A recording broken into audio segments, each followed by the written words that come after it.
우리 찬양대 찬양 너무 감사합니다. 찬양을 들으니까 가슴이 막 뜨거워져요. 어제 우리가 부흥에 대해서 말씀을 또 들었잖아요. 하나님께서 우리에게 부흥을 주실 줄로 믿습니다.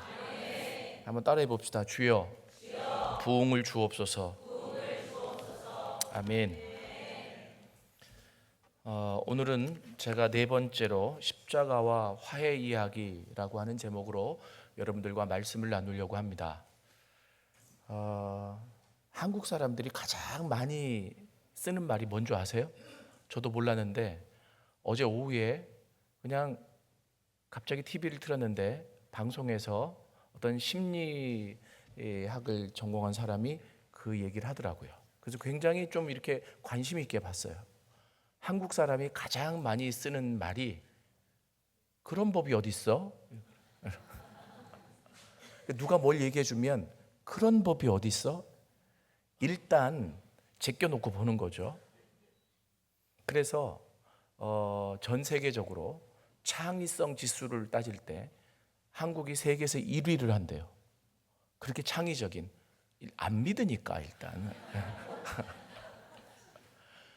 그리고 이제 하는 말이 그게 옳아 이게 옳아, 어떤 게 정이고 어떤 게 불이야. 그죠? 여러분, 이건 꼭 뭐 한국 사람 아니라도 많이 얘기하는 것 같아요. 옳고 그름을 따지고, 그리고 정의와 불의를 나누고. 그런데 제가 어제 그 말을 들으면서 나 내일 아침에 설교를 해야 되는데 한번 이걸 연결해 보자 이렇게 생각을 해봤더니 이런 생각이 들었습니다. 저도 그런 거 많이 따져요. 생각해 보니까, 아니 당토 않는 말을 가지고 믿으라고 하면 누가 믿겠습니까? 그러니까 진짜 그런 법이 어디 있어? 이런 얘기가 나오더라고요. 여러분, 그런데 이런 사람들은 많이 없는 것 같아요. 옳고 그름을 따지고 정의와 불의를 이야기하는 가운데서 화해를 위해 뛰는 사람들. 어떻게 하면 이 사람이 의견이 나뉘어져 있는데 화해시킬 수 있을까? 어떻게 이 두 사람은 지금 마음이 결별되어 있는데 하나로 모을 수 있을까? 이런 사람들은 드문 것 같아요. 성경에 보면 어제도 잠시 말씀드렸지만 성경에 가장 많은 책을 쓴 사람이 바울입니다.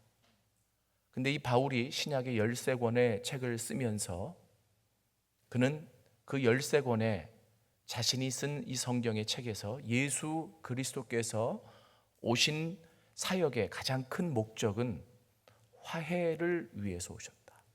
이 화해라고 하는 사역, 그리고 이 화해라고 하는 사역의 가장 크라이막스는 십자가다.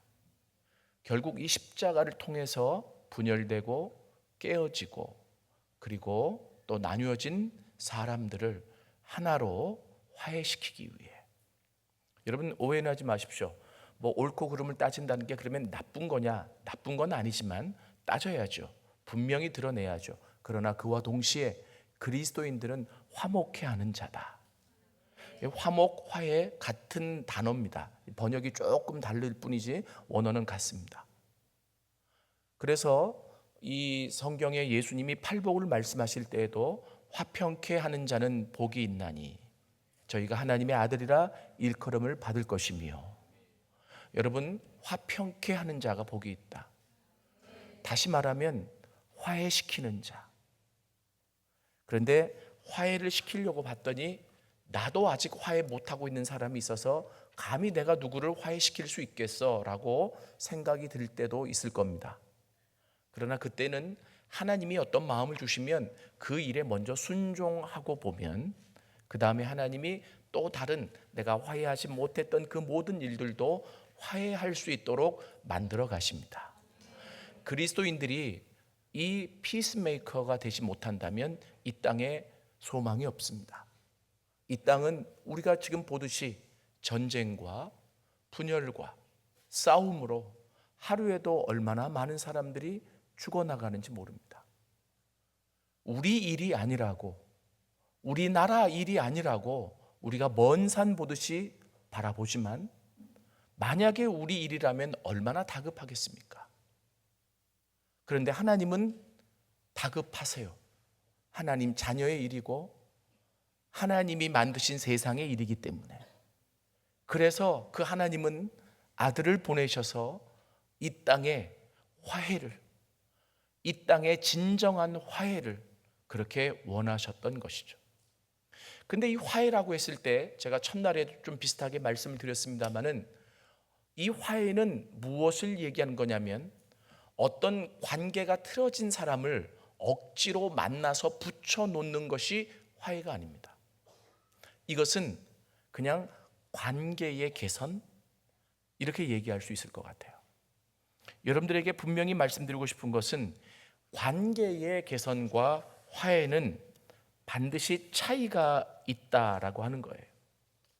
이 화해라고 하는 것은 바로 뭘 의미하는 거냐면 갈라진 틈을 대충 메워놓고 붕괴의 원인이 없었던 것처럼 눈속임을 하는 것이 아니라 이 화해는 붕괴의 원인이 어디에 있는지 정확하게 분석하고 그리고 그것을 해결할 때 진정한 화해가 있어요.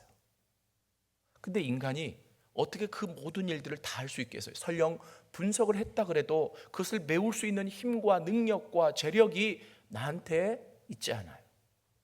그래서 하나님은 이 화해를 위해 결단하신 것이 그 아들을 십자가에서 죽게 하신 것입니다. 이것이 바로 모든 이 땅의 분열과 전쟁과 싸움의 원인이 죄에 있기 때문에 그 죄 때문에 일어난 그 모든 일들을 해결하시기 위해 그 죄값으로 아들을 희생하게 하신 것입니다. 그래서 화해를 원하는 자, 그리고 이 화해를 구하는 자, 누구든지 십자가 앞에 오면 하나님께서 그 십자가에서 이루신 그 귀한 일들을 통해 화해시키고 그리고 화목시키고 그리고 하나가 되게 만들어 가신다라고 성경에 기록되어 있습니다. 그래서 바울은 이 바울 서신에서 5차례나 아주 강력하게 화해를 이야기하고 있습니다. 여러분, 그러면 이 화해, 제가 아까 관계의 개선과 화해는 좀 다르다. 물론 화해를 위해 관계 개선은 가는 여정 중에 일어날 수 있는 일이지만 많은 사람들이 관계 개선만 시켜놓고 화해했다고 박수치면 안 된다라고 하는 거예요. 그러면 진정한 화해가 있는 곳에 어떤 현상이 나타나느냐? 여러분, 진정한 화해가 있는 곳에는 평화가 있다라고 바울은 이야기를 합니다. 그것이 바로 화평입니다. 화평. 이 화평, 평화, 그 다음에 이 비슷한 말들이 한글로 번역될 때 조금 이게 단어를 한 단어씩 조금 차이가 나게 이렇게 번역을 하니까 이게 같은 의미야 이렇게 생각하실 수 있을지 모르지만 화평은 평화를 이루게 하다라고 하는 의미고 그리고 평화는 그냥 명사인 거예요. 그렇기 때문에 같은 의미다 이렇게 보시면 됩니다. 여러분, 진정한 화해가 있는 곳에 무엇이 있느냐면 평화가 있어요. 여러분, 이 평화라고 하는 단어는 굉장히 중요한 단어입니다. 이 평화라고 하는 단어는 신구약을 꿰뚫는 구속사의 핵심 단어입니다. 왜 그러냐면 인간이 죄짓고 타락하기 이전에 하나님이 만드신 세상의 기본 질서가 평화였습니다. 이것은 제 얘기가 아니라 많은 신학자들이 그렇게 이야기하고 특별히 하워드 스나이더라고 하는 미국의 복음주의 대가가 하나님 나라의 기본 질서가 평화입니다 라고 얘기를 해요. 그러고 보니까 우리가 은혜를 받았을 때 나 은혜 받았어 너무 기뻐 라고 했을 때 은혜 받았을 때 가장 먼저 찾아오는 정서가 평화입니다. 다시 말하면 하나님 나라에서 원래 누렸던 그러나 죄로 인해서 깨어졌던 그 기본 정서가 들어오기 시작하는 거죠. 그래서 여러분 그런 찬양 하시잖아요. 내게 강 같은 평화. 이게 바로 뭐냐면 은혜 받으면 강물처럼 밀려오는 그 평화가 내 안에 있는 거예요. 그때는요, 뭐 내가 생각했던 이 세상에 중요하다고 생각했던 가치관들이 다 사라지고 나 이것만 있으면 돼, 이것만 있으면 살아갈 수 있을 것 같아 라고 생각도 하게 되는 거죠.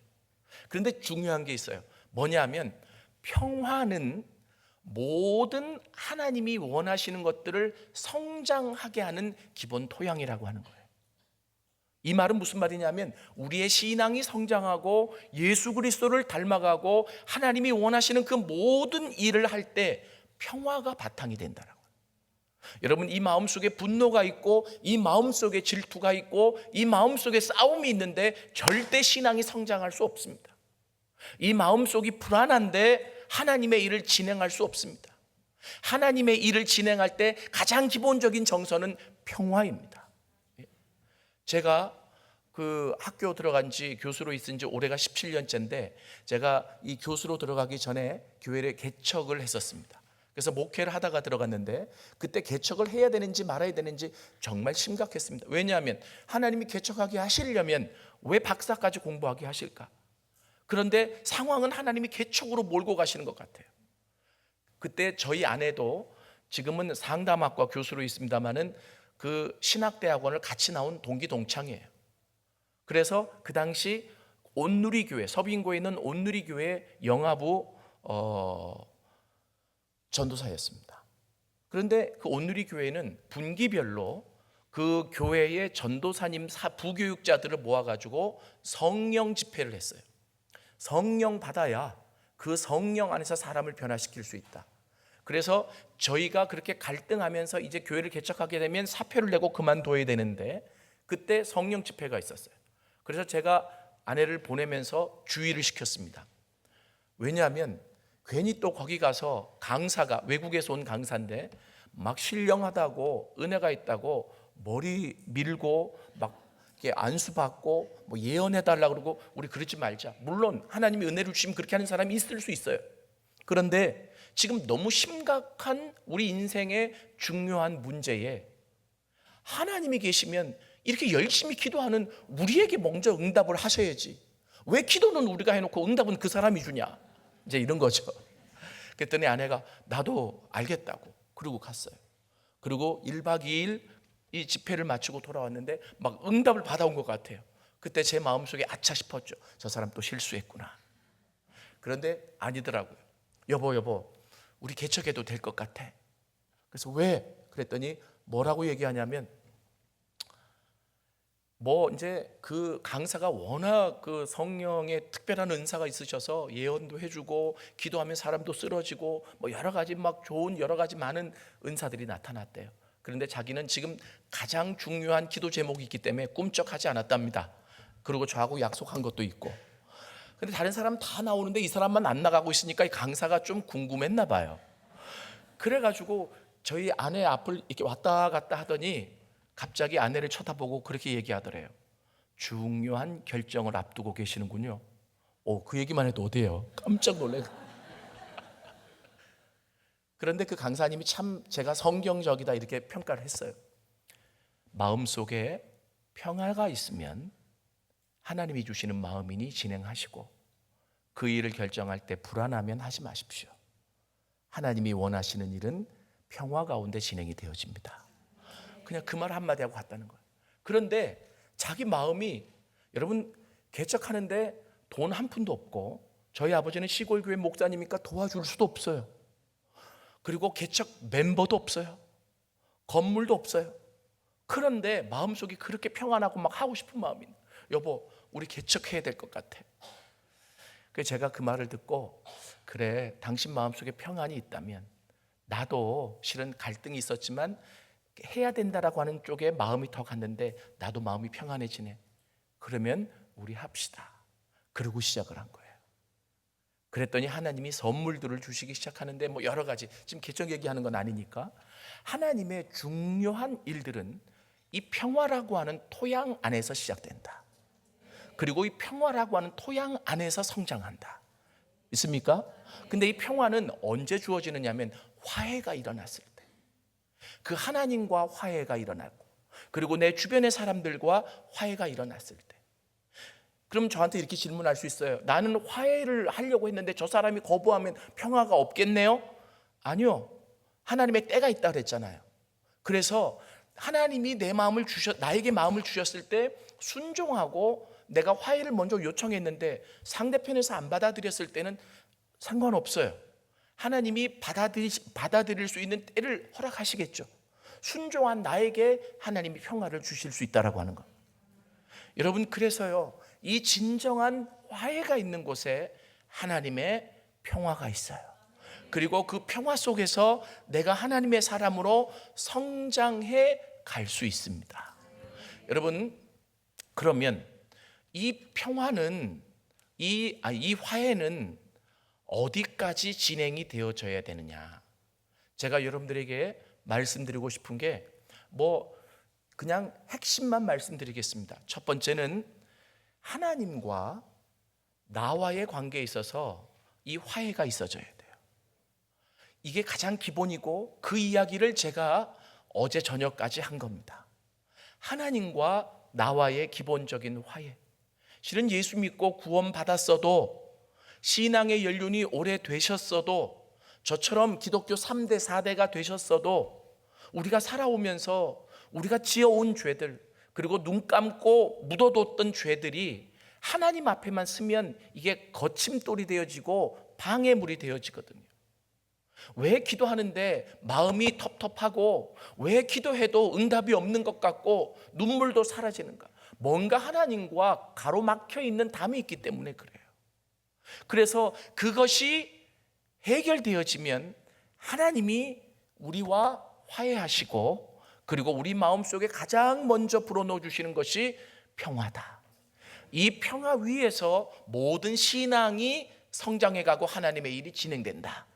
여러분, 이렇게 말씀드리고, 두 번째는 나와 이웃과의 관계입니다. 여러분, 이웃하니까 잘 안 와닿으시죠? 제가 성경에 있는 예를 들겠습니다. 유대인과 이방인, 실은 그게 이웃이에요. 그런데 이 유대인과 이방인은 너무 큰 벽이 있었어요. 경상도와 전라도 저리 가랍니다. 너무 큰 벽이.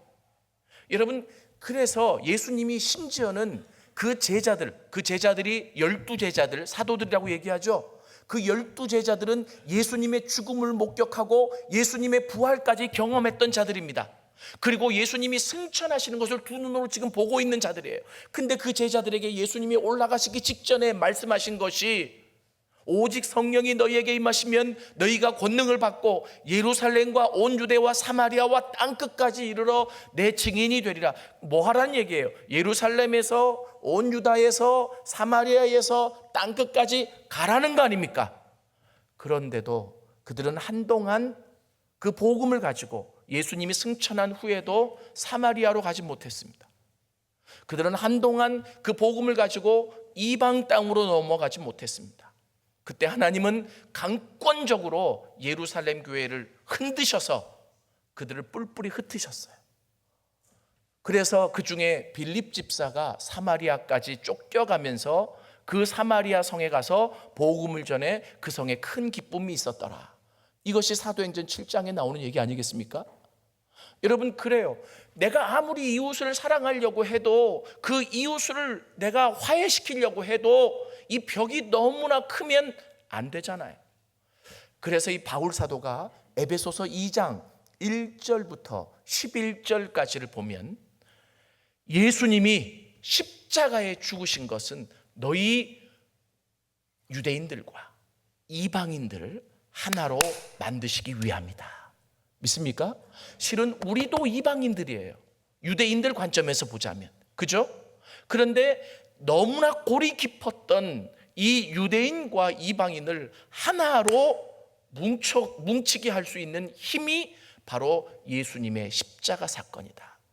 실은 이 에베소서 2장 1절부터 11절만 가지고 설교를 해도 한참을 해야 하지만 여러분들이 또 많이 배우셨을 거라고 생각을 하고 읽어보십시오. 그래서 나와 그 이웃과 내 주변의 모든 사람들과 화해시키기 위해 하나님이 아들 예수님을 보내셨고 그 아들 예수님이 십자가의 죽으심으로 그 일을 온전히 감당하셨다라고 여러분들에게 말씀드릴 수 있습니다. 그러면 이제 다 끝났다. 내가 하나님과 화해하고 그리고 내가 이 세상의 모든 사람들과 화해하면 됐지, 또 있느냐? 있습니다. 오늘 읽었던 성경 구절입니다. 실은 오늘 22절까지 읽었는데 제가 20절부터 드렸어야 되는데 못 드린 것 같아요. 오늘 성경 구절 골로새서 2장 20절부터 23절까지 22절까지 우리 한 번만 더 읽겠습니다. 바로 윗절에 있는 내용이니까 같이 한번 읽을까요? 시작. 그의 십자가의 피로 화평을 이루사 만물 곧 땅에 있는 것들이나 하늘에 있는 것들이 그로 말미암아 자기와 화목하게 되기를 기뻐하심이라. 전에 악한 행실로 멀리 떠나 마음으로 원수가 되었던 너희를 이제는 그의 육체의 죽음으로 말미암아 화목하게 하사 너희를 거룩하고 흠없고 책망할 것이 없는 자로 그 앞에 세우고자 하셨으니. 아멘. 이 골로새서에 보면 바울이 아주 특별한 말을 합니다. 십자가의 피로 화평을 이루셨는데 그 십자가의 피로 이루신 이 화평이 땅에 있는 것들이나 하늘에 있는 것들, 이 만물이 화평하게 되기 위해서. 믿습니까? 이게 화평의 범위예요. 화평은 하나님과, 그러니까 이 화해는 하나님과 나와의 관계를 온전하게 해주고 나와 사람들과의 관계를 온전하게 해줄 뿐더러 이 지평이 어디까지 넘어가느냐 하면 바로 땅에 있는 것들이나 하늘에 있는 것들이나 모든 만물까지 미치게 한다. 믿습니까? 여러분 그런 얘기 들어보셨죠? 식물을 키우는데 음악을 들려준 그리고 축복해준 식물과 그렇지 않은 식물과 차이가 있다고. 그죠? 그 왜 그럴까요? 저는 그렇게 생각해요. 오늘 이 구절이 근거가 돼서 이 화평케 하는 자에게는 사랑이 있잖아요. 그죠? 그 사랑을 땅에 있는 것들이나 하늘에 있는 것들도 다 알아요. 어떤 존재에게 사랑이 있는지. 근데 그 사랑을 가지고 다가서면 땅에 있는 것들과도 화평케 되어지고 하늘에 있는 것과도 화평케 되어지고. 아멘. 그리고 모든 것과 화평케 되어진다. 제가 그 아르헨티나에 갔다가 이렇게 좀 힘들었다 그랬잖아요. 그리고 왔는데 아르헨티나에 있는 선교사님이 저한테 무슨 정보를 주셨냐면 저기 세종시에 가면은 커피를 가지고 파시는 목사님이 계시는데, 은퇴하신 목사님이 계시는데 그 커피 물을 마시면 암도 낫는다고. 저 그런 얘기 별로 잘 안 믿어요. 그런데 그분이 이 선교사님한테 무료로 그렇게 대주신대요. 그래서 제가 아플 때 좀 이틀을 먹어봤어요. 좋은 것 같기도 하고 안 좋은 것 같기도 하고. 그래서 일단 하도 권고하시길래 제가 저희 아내랑 같이 부천에서 세종까지 갔습니다. 갔는데 그냥 파는 게 아니라 교육을 들어야 된대요. 그래가지고 제가 1시간 교육을 들었잖아요. 여기도 아마 아시는 분들이 계실지 모르겠어요. 들었는데 그분의 지론은 그래요. 뭐냐 하면 이 땅에 제가 홍보하는 건 아니니까. 그런데 이 커피콩이 그 커피콩에게 3년 동안 적정한 습도와 그리고 적정한 그 영양물과 그리고 베이토벤을 틀어준다고 그러던가. 그래가지고 이 커피콩을요 숙성시키는 거예요. 그런데 3년 동안 숙성된 커피콩을 한번 보십시오 하고 보고 현미경으로 딱 이렇게 펼치니까 인간 뇌 모양하고 똑같아요. 정말 그렇더라고요. 그런데 이것을 어떤 음악을 들려주고 어떻게 숙성했는지에 따라서 이게 다르대요. 그러면서 거기에는 벌써 나은 환자들이 많이 또 추종자들이 계시더라고요. 그런데 이제 가서 저도 이제 아프니까 가서 이제 앉아서 듣다가 그럴 수 있겠다. 근데 그때 깨달았던 게 뭐냐면 제가 이 얘기하려고 하는 거예요.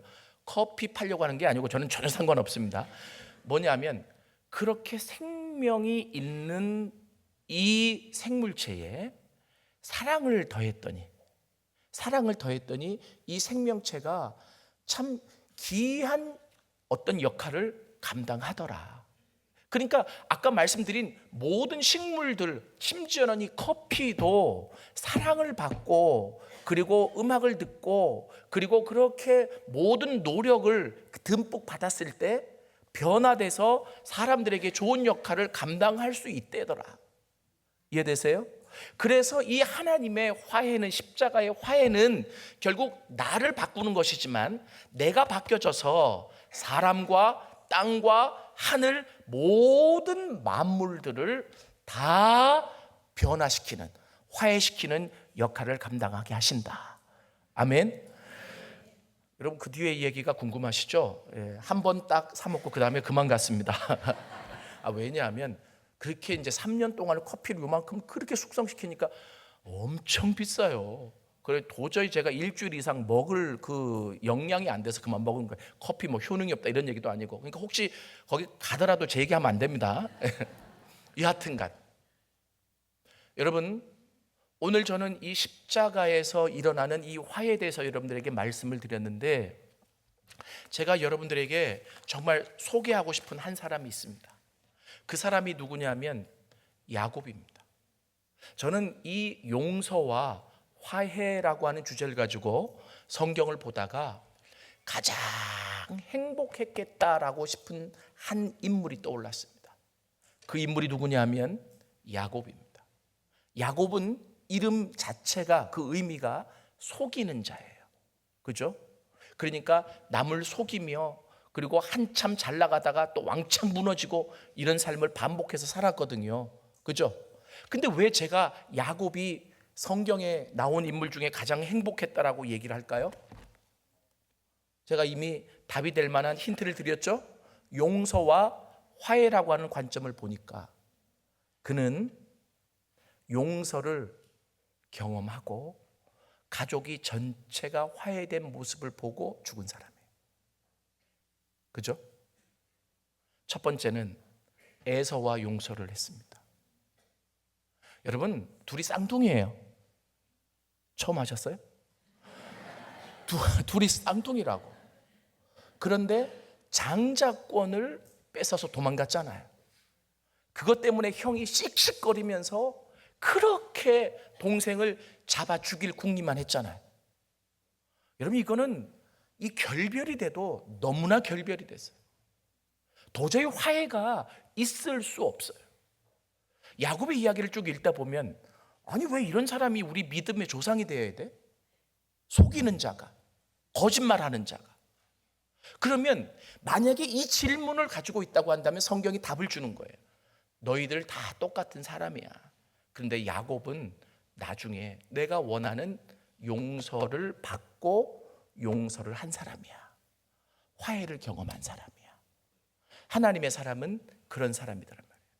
그래가지고 여러분, 이 창세기 32장에 보면 드디어 형과 이 화해를 하기 직전의 모습이 약복강가에서 어떤 일이 일어났는지 나오잖아요. 그죠? 여러분, 도저히 용서받을 수 없고 화해될 수 없는 상황입니다. 그래서 야곱이 머리를 잘 쓰기 때문에 머리를 써서 이 자기의 모든 재산을 몇 차례 나누어서 먼저 보내고, 사람이 선물을 한 번 받아도 좋은데 몇 차례 받으면 혹시 마음이 녹아질까 싶어서. 그런데 소식이 없어요. 그래서 노비들을 보내고, 그 다음에 맨 마지막으로 자기 가족들을 보냈습니다. 그래도 소식이 없어요. 이제 날이 새면 자기가 이 강을 건너가 형을 마주해야 되는데, 소문에 듣자 하니 형이 자기 혼자만 와도 자기가 찍소리 못하고 죽을 텐데 검을 잘 쓰는 300명의 사람을 데리고 온다는 거 아니에요. 이거는 그냥 죽는 거예요. 그죠? 그런데 그날 밤에 이 약복강에서 야곱이 씨름하기 시작합니다. 여러분, 이 씨름이 어떤 씨름일까요? 삿발을 맸을까요? 학자들마다 좀 차이가 있습니다만 이 씨름은 마음의 씨름이라고 보는 거예요. 여러분, 혼자 남아서 죽을 때가 되어서 이제 죽겠구나 생각했을 때 과거들이 다 떠오르지 않을까요? 내가 왜 이렇게 살았을까? 인생을 정리하는 씨름이에요. 결국은 그 축복을 받아도 이렇게 와서 죽고 마는 게 인생인데 내가 왜 그 장자권을 형을 속이고 빼앗아 왔을까? 뭐 여러 가지. 그리고 인생의 파란만장한 세상을 삶을 쭉 돌아보면서 나는 성공한 자가 못 되는구나. 여러 가지 자기 안에서 드는 이 씨름들. 그런데 그 씨름을 한참 자기와 하고 있을 때 그 씨름에 개입한 하나님의 사람이 있었잖아요. 그때 이 야곱이 하나님의 사자를 적극적으로 붙잡고 하나님의 사자와 씨름하기 시작합니다. 왜 그랬을까요? 내 안에 나와의 씨름은 해결점이 없어요. 그죠? 그런데 지금 누군가 나에게 지금 씨름을 같이 걸어오는 자가 있는데 하나님이시라면 이것이 하나님의 시간이니까 야곱이 생각하지 못하고 떠올리지 못했던 것들을 더 떠올리고 더 생각나게 하지 않았겠어요? 그죠?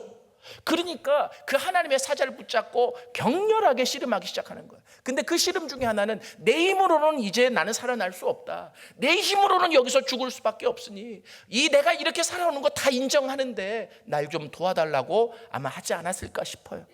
그러자 성경에 보니까 하나님의 사자가 이 씨름으로는 도저히 그를 이길 수 없다라고 생각했대요. 왜 그럴까요? 죽을 각오하고 싸우니까. 안 그래도 죽고 이래도 죽으니까 지금 이 야곱은 그 씨름을 하면서 필사적으로 하나님의 사자에게 매달린 거죠. 그때 하나님의 사자가 선물을 준 게 있어요. 그 선물이 무엇이었을까요? 예? 예? 야, 진짜 잘 맞춘다. 책 갔죠?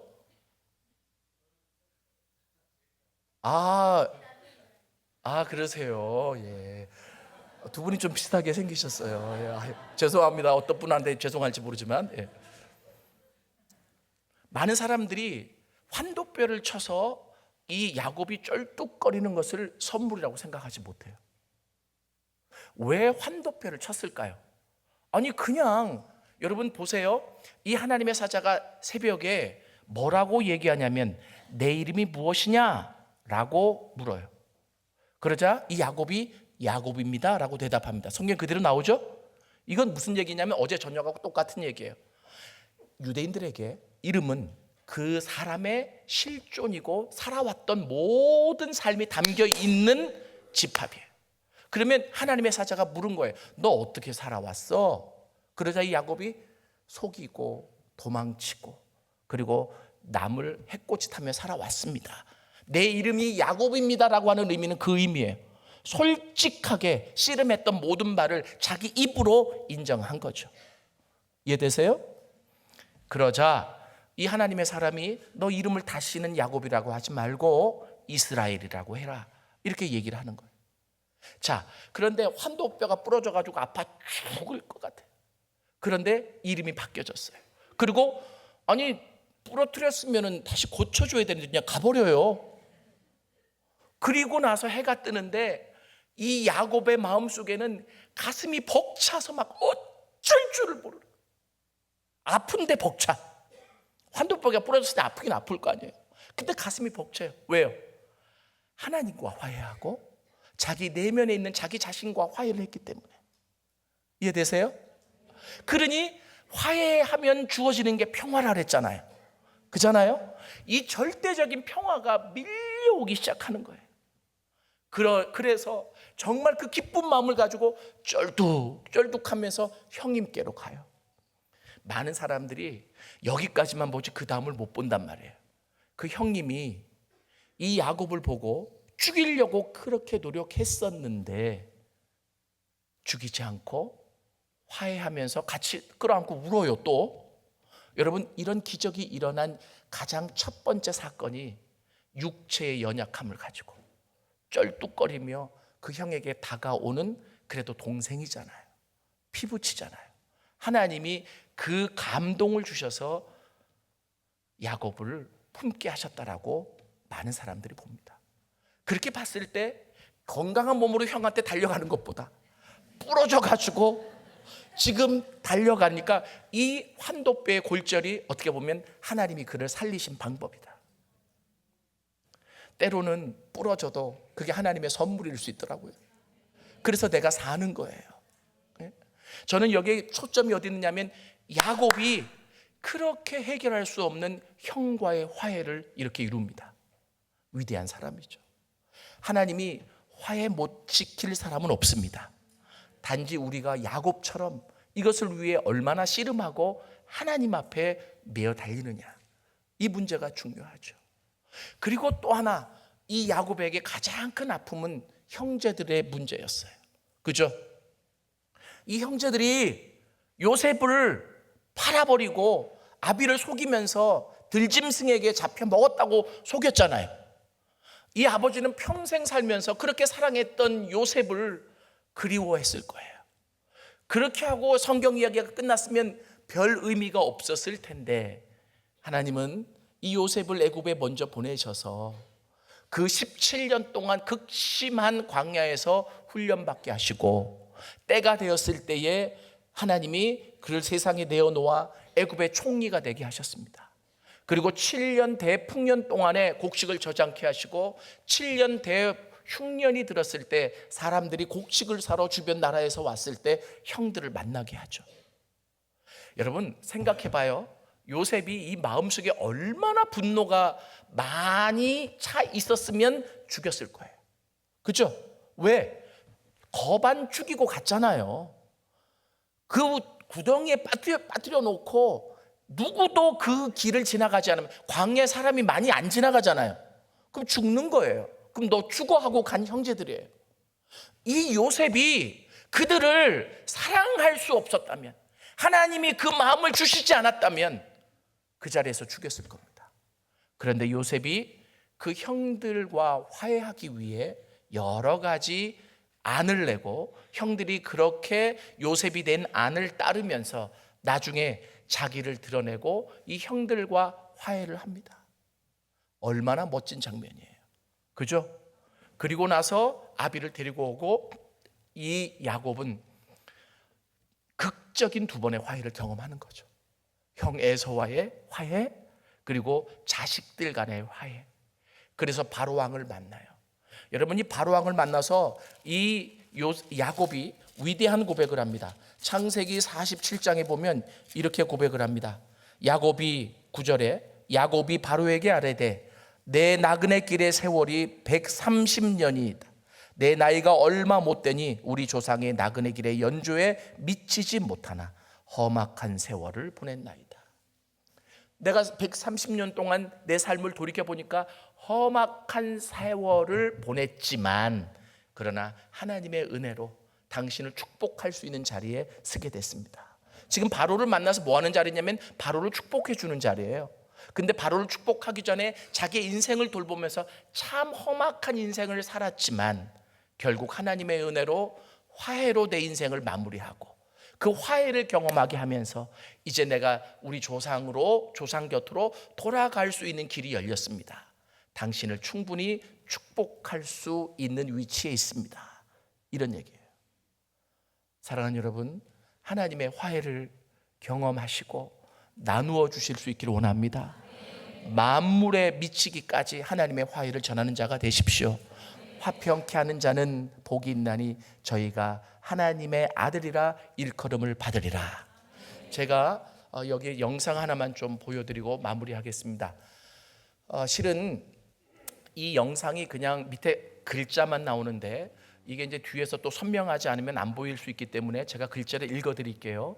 이게 실화인데 복음성을 많이 쓰셨던 최용덕 집사님이라고, 옛날에 저희 학교 다닐 때, 뭐 여러분들이 아실지 모르겠어요. 그분의 실화입니다. 한번 같이 보시죠.